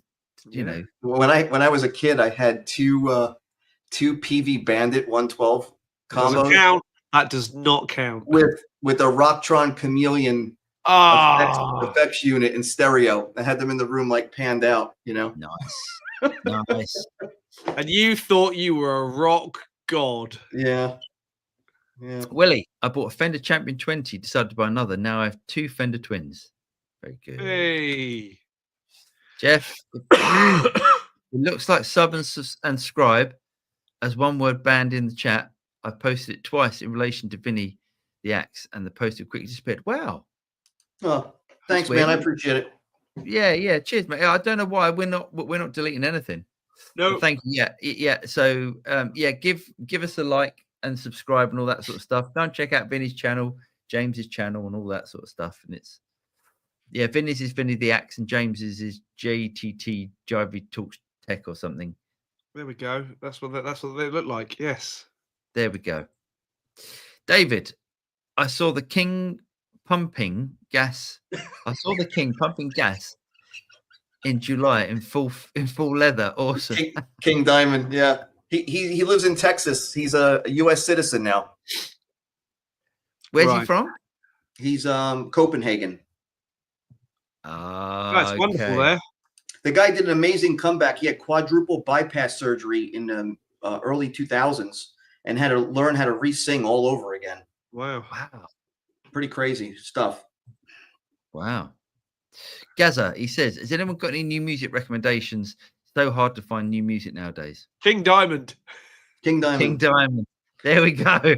Yeah. Yeah, let's try that. I'm going to try it.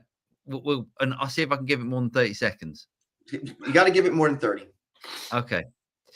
5150 says, no, Dave's shop is not open to the public for testing purposes and stuff like that. It's basically his workshop. He's been working on my pedal board that another pedal board maker completely effed up.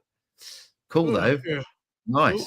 That's cool. That's got to be pricey to have Yes. Mr. Friedman build your pedal board. Wow. Keith, Studio Rats, TBF, it was a direct comment. It's all good. Thanks, mate.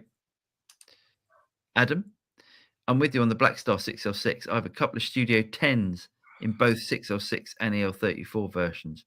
And the 6L6 is on par. The 6L6 is on par with amps 2 or 3 times the price. Only valves and cathode biased as well. Nice. Only 2 valves and cathode biased as well. I do, Willie. I do, Willie, too. Yep. Wow. Maybe you should keep that to yourself. Gabor, what is your take on start learning guitar on a Gibson or American Fender, considering you have no idea?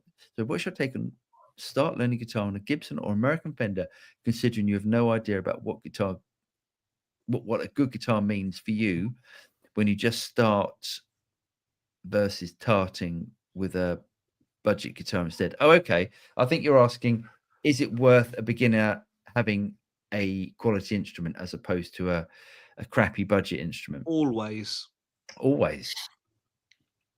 Play as good an instrument as you could play all the time. Now, there are a few things that you might find playing with a lesser instrument with a higher action, for example, gets you stronger fingers. And then when you go to a better instrument, you'll go, wow, this is easy, which I certainly did with acoustics and things. I think it will just put people off. But there is that other element. It puts people off. Yeah, if you've got an instrument that the action's too high, like the strings are so far away from the fretboard and it's hard to play, it's just going to put you off. You need something that's... And the other thing is, too, is if you decide not to stick with it, you could always sell the good guitar and recoup some of your coin back. With the starter guitar, you might as well throw it in a fireplace. Yep. Amen, brother. It's right there. Jeff Brock, as a member of the Mountain Gym of Wales, free membership. Nice. Willie, cool Mike. He's a top bloke. Mendel, great. I'm looking forward to the Grover Jackson rocket review. Yeah, really interesting. It's got a Floyd on it as well, which I'm not a Floyd fan. You love a Floyd, right? I'm not a Floyd fan, and also it's a locked back Floyd Rose. Ooh. So it's like the old Eddie Van Halen, only moves one way. For me, I'm looking forward to it because it's going to be a quality instrument and all that. But I like to do flutters when I play with the trem, and you can't do that. That would drive me crazy. Yeah. And the Floyd flutter is brilliant as well. You know, if you've got Floyd set up correctly, give it that ring. Ned, music recommendations: Shiner, Failure, The Life and Times, Biffy Clyro, Deep Sea Diver. Biffy, I can highly recommend. Yeah. And Mr. Barr says, new King Diamond album coming soon. About an insane asylum. King Diamond makes Geddy Lee sound like a baritone. Hang on. Willie says, I stand by my Pete Thorne comment from last week. He's definitely more suited to the Satriani Buy gig than he is Classic Rock Show, my opinion. I think Pete Thorne is a really versatile player. He's brilliant. Pete Thorne could play a Joe Pass jazz gig and we'd still go. Yeah, he's great. Pete Thorne's a great player. 5150, you know what? Dave is not charging a lot, in my honest opinion. The wiring was essentially already done. So there was a little bit of reworking the board and programming. Would have been a lot easier. I know I've gone with a... Had you gone with her? With a... I don't know. Hang on. RJM, but wanted the G3S. I don't know. Switching system, I'm guessing. Maybe. Yes, of course. The Biffy Clyro used to be good. Oh, Biffy To each their Clyro. own. United Effect. The Celestian Copperback is an EVM12L type speaker with neodymium magnet. Weighs 5 pounds. Yeah. 250 watts. Damn. Using it as a replacement for a Fender Jazzmaster ultralight amp. It's an investment on my aging back. Nice. Hollywood. I had a blank moment and couldn't think who Chris Cross. Then I started thinking of my pre-guitar days listening to Chris Cross. Chris Does Cross he make you want to jump? Yeah, it must be the same one. Yeah. No, Chris Cross, great guitar player. Ride Like the Wind was his, isn't it? Exactly. Yeah, great. 5150. One piece of advice when going to get your board built: always ask who is actually working on it. There's a well-known YouTube builder who did it and never saw the board, let alone touched it. Wow. Ugh, that sucks. 5150. The guy essentially outsourced the work. Oh, that's not cool. That sucks. Michael, Merciful Fate's Abigail. Listen to it in a dark house at 3 a.m. Look past the voice, read the lyrics, spooky. Why is everyone saying, look past the voice? That's going to be tough for me. Well, here's the thing. When that came out back in the day, I remember a buddy of mine making me a dub tape of that. And I was a teenager. I was actually with my mom. She went food shopping and I wouldn't go in. So I was in the car with just this one cassette tape that I had never heard. And I'm listening to him like, what the hell is this? And then after listening to it 3 times over, I don't know if I got possessed by it or not, but I will tell you that I became a massive fan of that band because of the composition of the music for back then, especially where you had people just doing, your typical 3 chord riffs and it was in a sequence. There is so many guitar changes, tempo changes, and the musicianship is unbelievable. And then once you understand how he sings, because he sings in different pitches, sometimes based on the characters that are speaking in the story, it makes sense. Sounds like Lee would love this. Yeah, Lee. There's a great moment in a track called Train of Thought by Dream Theater. And I remember listening to this on my headphones, kind of slightly nodding off, going to sleep. And there's a moment in it where it says, "Don't cross the crooked step." And I went, "Whoa!" This voice just came out in my head. It's like, enough to Mike Portnoy, the drummer for Dream Theater, is a big King Diamond fan. That would make a lot of sense. He always wearing King Diamond t-shirts all the time. That makes a lot of sense. Think of Alice Cooper, but serious. Okay. I'm definitely going to check it out. As far as stage show goes. Adam says, check out November 2nd, Czech and Stephen Hawke, Australia. Nice. Hawke, sorry. Michael Hennessy, guitars are killer. They sure is. Do you know, I have a Polish sound engineer who's a friend. Oh, I have a Czech one too. Don't, Vinny, just try. Vinny's laughing. Vinny's actually laughing. He's just, mate, he's pity. Jeff, I'm here. Awesome. Honestly, Jeff, I was wondering where you were. No, he's not. Good to have you. Good to have you here. Ned says, shut the F up. Biffy Clyro are amazing. Seriously, I understand those who prefer the first 3-4 albums, but the latest stuff probably is the best songwriting. They're recording a new album now. Nice. I like Biffy. Well, here we go. Fight. Oh, no, hang on. Fight. Willie says, I met all the guys from Biffy at a Mike Venart gig at King Tut's, but I chose not to tell them that their latest stuff is kind of shite. Yeah, Mike Venart does all the second guitar stuff live, doesn't he? He's great, isn't he? Timmy Tomey, do guitar companies declare when they stop making a model or do they just quietly stop? I think they just quietly stop. Yeah. Shahar, James, check out the intro drum roll to King Diamond song Welcome Home on YouTube. Classic 80s music video. I can't wait to see this now. Okay.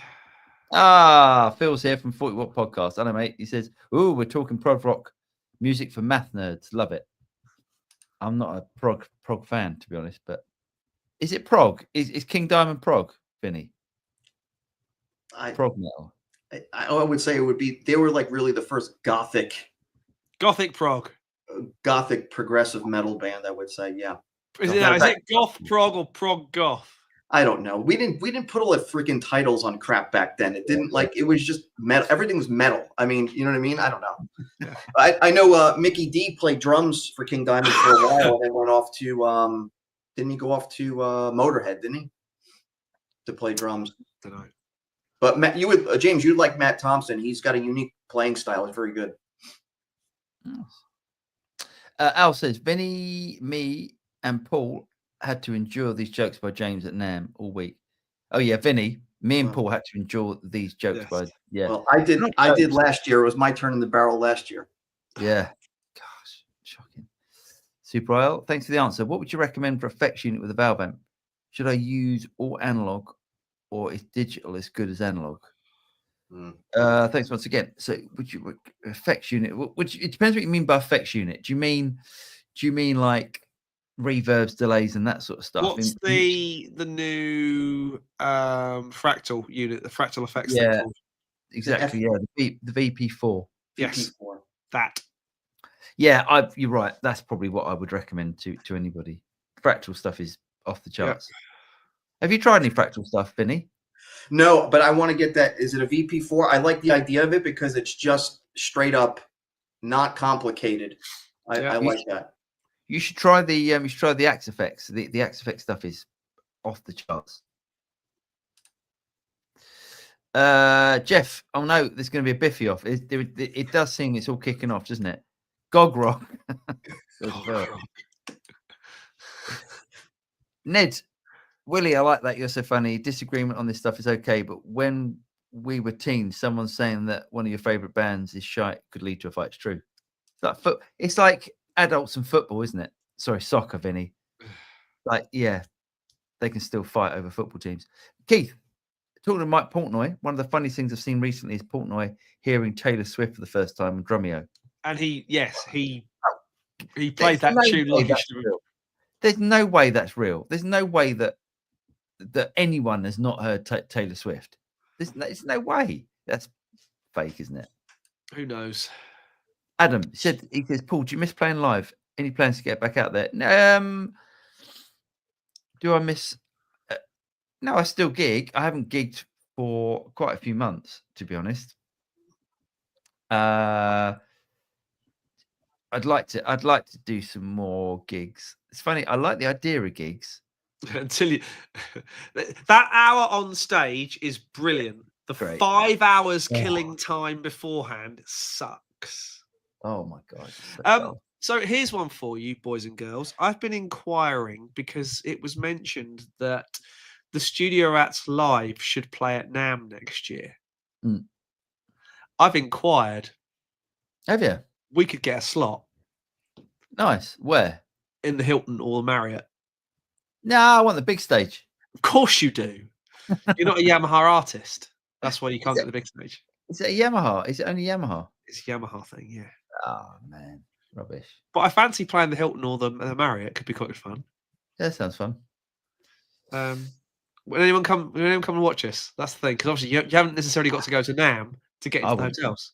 I wouldn't come and watch us. We'd be amazing. Mike, cheers, y'all. Cheers, Mike. Super L. Thank you so much. Appreciate it. Really helps me anytime.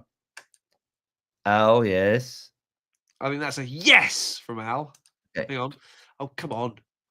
Shahar in LA next year. I'm there. Nice one. Bigger than frogs. Good name. Oh, check out that. Is that an alpaca or a? It looks like a llama. No, it's not a llama. Alpaca, a llama. Who knows? Bigger than frog says, I heard Taylor Swift for the first time a month ago. Don't need to hear her again. Timmy Tomey, what Gibson guitars are more expensive at the Gibson shop in London than other guitar shops? That's weird, isn't it? Probably because they have to. Yeah, they have to apply by the. If they were cheaper than the other guitar shops, it would be a kickoff. I think you can look at the Gibson garage, whatever you want to call it, as a. It's a lifestyle experience, isn't it? It's not a music shop. Yeah, exactly. Yeah. Most people go in there and they buy a cap, maybe a hoodie. They don't spend 7,000 quid on an R9. and the rest. You know, I think it's a way of them showing their stuff as well, isn't it? Yeah. yeah. It's like a Hard Rock Cafe kind of idea. Yeah. But where they're actually decent guitars rather than the piles of what that are normally behind the cabinets in Hard Rock cafes. Right. Keith, hit Cordy up, see if you can join the band and get you in with Yamaha. Is Cordy with Yamaha? Nice. I'm not sure I could stand playing in a band with John Yamaha. Cordy. I'm not sure I could. John's great. He's a great guitarist. I don't think I could understand. I could stand the indecision. Indecision? One side of the fence, then the other side of the fence, then the other side of the fence, then the other side of the fence. John's a fantastic. He's a phenomenal guitar player. That is not in doubt. Graham, my brother won a Kerrang contest years ago. Biffy showed up and played in his living room in Glasgow. They got through 3 songs before the police intervened. Oh, nice work. Awesome. That must be awesome. Michael, I like James's joke. Reminds me of my dad, and I'm older than James. Yeah. See, proper old dad joke. Shahar says, "Will you two jokers watch the Super Bowl this year?" There's no way of us watching the Super Bowl. Yeah, it's on live. You can watch it live online. No, mate. I'll watch the rerun of whichever dodgy 80s artist they roll out to do the Super Bowl show. You don't need to. Yeah, the thing about the Super, well, English people and American football, it's rugby. It's rugby with pads on, isn't it? Yeah, rugby for girls. I don't watch any of that. Yeah. Adam, yeah, and they're huge. Like American football players are huge, aren't they? And our rugby players are huge. Without the pads, yeah. Yeah. Oh, I think that's why they get hurt. Without kind of going off on a tangent here, but I think that's why the American football players get hurt so bad, because they have this invincibility thing with all the equipment that they wear. They hit themselves so hard that the guys in rugby would never hit themselves that hard because they know they would kill themselves. Yeah, you're probably right there. Yeah. TSR and TPS Supergroup. Awesome. That'd be good, wouldn't it? American footy. Steve says, I definitely travel from Bonnie, Scotland to Anaheim to see the Rats who just live doon the road. Doon the road. Hey. Phil says, he says, I catch you what you're putting down. Recordy. I catch what you're putting down, yeah. Yeah, Phil gets me. I like John. He's an awesome player. Keith, please played in his living room. Oh, that'd be good. Blue Note, Paul, recommendations for telly pickups, please. Simba Duncan, quartermasters, catch my eyes. You mean quarter pounders? Don't stay well away from quarter pounders. That's all I can say. Yeah, Okay. I have one unwired in my garage, and I'm never gonna wire it to anything ever. Okay. You warned me. Remember, you warned me. I warned you. Do you know what they're good for? Like you know those people that do river fishing with the magnet fishing. That's all they're good for. That is, Okay. yeah. But Seymour Duncan makes amazing pickups. Check out some of the antiques. Check out some of the lower power. The quarter pounds they're too high output. Right. I had that in the neck with I want to say a 59 in the bridge, and they were almost indistinguishable in tone back and forth, even in their placement of an HS setup. Wow. It wasn't worth it in the end. I did not like it. Too much, isn't it? It's far too much. So Hoodlum, what do you think modelers will ever get the feel like a tube amp, like a channel? Cheers, Guitar Hoodlum. Yeah, they will eventually. Yeah, I mean, honestly, try an Axe Effects. The stuff is bonkers good. It's bonkers good. Yep. Corey, it's for both. I think it should be Cordy. Ladies and gentlemen, we are there. We've got to the end. My sanity is about to give out. I'd like to thank Vinny for joining us. Vinny the Axe, all the way from Florida. Thank you for having me. I appreciate you letting me hang. Mate, it's always a pleasure. Mate, how far are you from the seaside? City side. No, seaside. Sorry, from the sea. I'm probably an 8-minute drive right to the Gulf of Mexico. I'm just north of Tampa. Surely that's the Gulf of America. Well, Gulf of America, whatever we have it this week.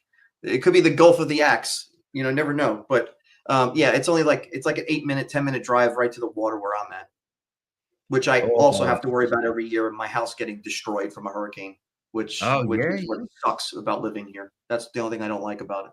But Yeah, yeah. So thanks, Vinny, Stupid for comment of joining the week. us. We haven't done stupid comment of the week. I haven't found one. You haven't sent me one. Oh, there's always. I'm really sorry, Keith. That's the only thing Keith is tuning in for. I mean, I can play the jingle, but we haven't found one. You haven't sent me one.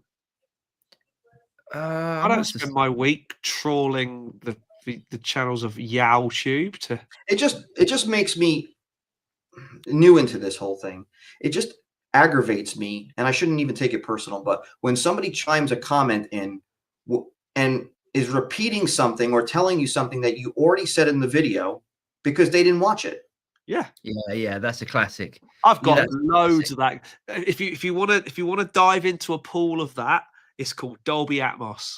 I guarantee that happens all my Atmos videos. So someone says, "Oh, but what about you? What about Bluetooth?" I'm like, I haven't mentioned Bluetooth in the whole video. One guy I was working on a guitar, and one guy said, I was bored in the first 3 seconds and couldn't watch it. I'm like, first 3 seconds, that was the fade in. And I'm like, oh, I said, maybe next time, I probably shouldn't have said it, but I was like, maybe next time I'll fist unicorns with explosives in the first 3 seconds to get your attention. Like, what the hell are you talking about? My normal line, my normal response is, I'm looking forward to your next video. People then shut up because it's hard. Doing it is hard. Making videos, making content is hard. So the only thing that winds me up is people that ask a question like, they can't be asked to read the manual or to work it out themselves. So then they ask you a question about the product and how do I do this? It's like, or phone up tech support if, of the company that make the product. Yeah. Or read the manual. Yeah. So there you go. No stupid comments, just lots of stupid answers from us. Lots of stupid moaning. Yes, we're really good at it. We're British. We're excellent at it. Vinny, thank you so much as always. It's been an absolute pleasure to hang. So everyone out there in the real world or the internet world, we'll see you next week for more of the same of this guff. So good night from me. Good night from me. Good night, everybody. Take care, everyone. Good night. Oz.